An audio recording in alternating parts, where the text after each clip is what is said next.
Saudari-saudara pencinta insan yang terkasih, selamat pagi.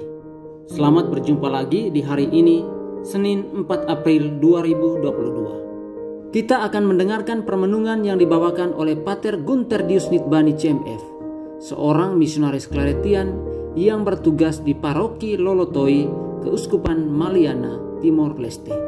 Injil yang akan kita renungkan pada hari ini diambil dari Yohanes bab 8 ayat 1 sampai 11. Mari kita dengarkan bersama. Inilah Injil suci menurut Yohanes. Sekali peristiwa, Yesus pergi ke Bukit Zaitun, dan pagi-pagi benar ia berada lagi di bait Allah, dan seluruh rakyat datang kepadanya. Yesus duduk dan mengajar mereka. Maka ahli-ahli Taurat dan orang-orang Farisi membawa kepada Yesus seorang perempuan yang kedapatan berbuat zina. Mereka menempatkan perempuan itu di tengah-tengah, lalu berkata kepada Yesus, "Rabi, perempuan ini tertangkap basah ketika ia sedang berbuat zina. Musa dalam hukum Taurat memerintahkan kita untuk melempari dengan batu perempuan-perempuan yang demikian. Apakah pendapatmu tentang hal itu?" Mereka mengatakan hal itu untuk mencobai Yesus, supaya mereka memperoleh sesuatu untuk menyalahkannya. Tetapi Yesus membungkuk lalu menulis di tanah dengan jarinya. Dan ketika mereka terus-menerus bertanya kepadanya, ia pun bangkit berdiri lalu berkata kepada mereka, "Barang siapa di antara kamu tidak berdosa, hendaklah ia yang pertama melemparkan batu kepada perempuan itu." Lalu Yesus membungkuk pula dan menulis di tanah.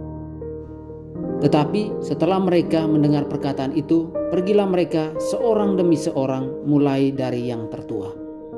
Akhirnya tinggallah Yesus seorang diri dengan perempuan itu yang tetap di tempatnya. Lalu Yesus bangkit berdiri dan berkata kepadanya, "Hai perempuan, di manakah mereka? Tidak adakah seorang yang menghukum engkau?" Jawabnya, "Tidak ada, Tuhan." Lalu kata Yesus, "Aku pun tidak menghukum engkau. Pergilah dan jangan berbuat dosa lagi mulai dari sekarang." Demikianlah sabda Tuhan. Mencintai insan yang terkasih dalam Kristus, Injil hari ini sama dengan Injil kemarin hari Minggu. Itu berkisah tentang perempuan yang berzina dihadapkan kepada Yesus oleh orang-orang Farisi. Perempuan itu diseret oleh orang-orang Farisi di hadapan Yesus untuk minta pendapat Yesus bahwa Yesus itu mau berpihak kepada orang berdosa atau orang yang baik. Mereka sepertinya mau mencoba Yesus, bagaimana Yesus berpihak kepada orang-orang baik atau orang-orang berdosa.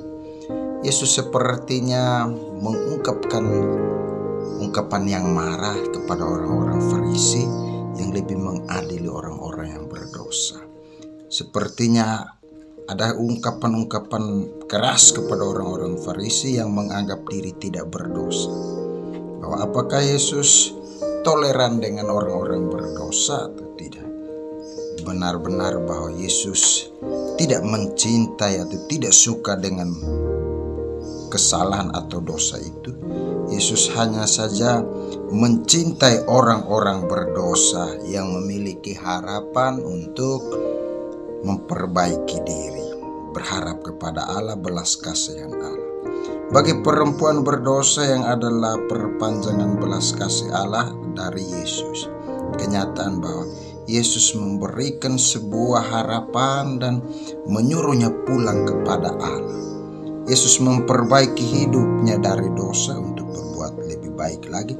Pulanglah dan jangan berbuat dosa lagi. Hanya itu saja orang bisa bahagia dan damai. Yesus itu mengutamakan kelemah lembutan seorang ayah yang merangkul kembali anaknya yang seperti hilang.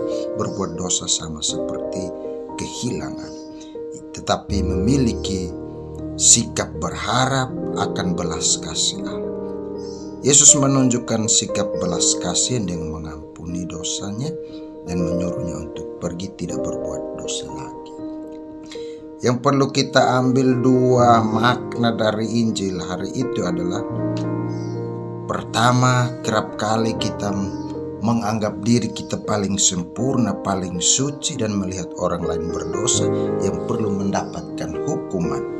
Kerap kali juga kita berpihak pada perempuan yang berdosa yang mengharapkan belas kasih Allah. Allah memberikan pengampunan, memberikan pengharapan baru, yakni menyadari akan kesalahan dan memiliki tekad atau kemauan untuk berubah.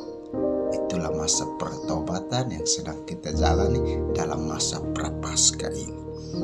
Dari Injil hari ini mengajak kita untuk bertindak bijaksana dan dewasa, mengutamakan belas kasih Allah kepada orang lain sama seperti Allah berbelas kasih kepada kita. Benar bahwa Allah tidak menyukai, tidak senang dengan dosa, tetapi Dia mencintai orang-orang berdosa. Semoga Tuhan membantu dan memberkati kita. Amin.